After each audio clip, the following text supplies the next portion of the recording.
Okay, so with it, what you're trying to find is an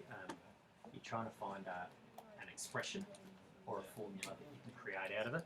So a mobile gardener charges $30 call-out fee, so that's important, plus $40 per hour after that. The gardener's total fee for service. So what you're sort of saying is the total fee for service equals $30 per call-out fee plus $40 for every 1 hour. And what I'm hoping that you can see is by reading that from left to right, that says this, then this, and then this.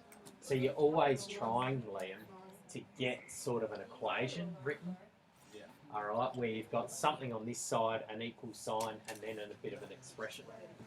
Okay? We can simplify that marginally by saying F equals 30 plus 40H. Yeah? Now if I put 2 into there,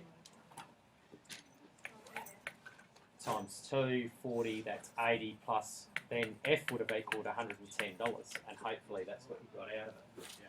What it's trying to get you to the point of doing is being able to read information and then get a formula. Okay, does that make sense? Is that all right? Yep.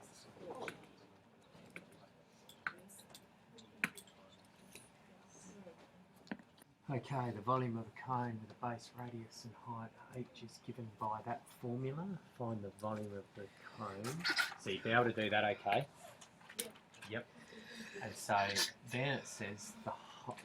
So what it's saying is find the height of the cone with a volume 200 cubic centimetres and a base radius of that. So the volume, or V, is 200 cubic centimetres. So on this occasion they're giving you the volume and they're wanting you to find the height. Okay, so it's about reading that question carefully and saying if V, R and H are all my unknowns, what does this question give me? And what it will give you, always give you 2 of the 3. Does that make sense? Generally speaking, it will give you 2 of the 3. So it's about reading the question carefully and saying, okay, they're asking me to find H, that's what I don't know. So they must give me R and they must give me V. So V's there. 1/3 pi, we know. And base radius of 3.5 centimetres. Times by our unknown. All right. And then just as you did many months ago, I think I introduced it to you actually, was Pythagoras' theorem. And often there you'd be given A and also C, but you weren't given B, and you had to manipulate the formula. All right. Can I leave you with that? You sort of know where to go from here? Yeah? Okay.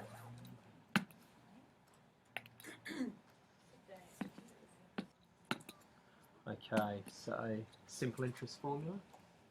We've worked with that before, where C is the principal, R is the interest rate, N is the, they call it duration, but really it's time. Okay, but importantly, it's time in year. Okay, so A, you should be probably, that's going okay, 2A. Yep.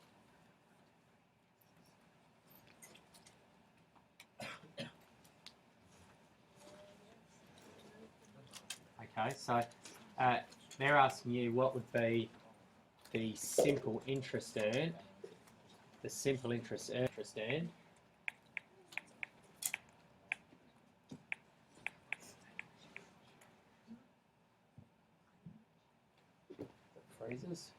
interest earned. Okay, so I is your simple interest earned, and they're asking you for what is I if 10,000. What do we do to 10,000? Excellent, times by 0.08, well done.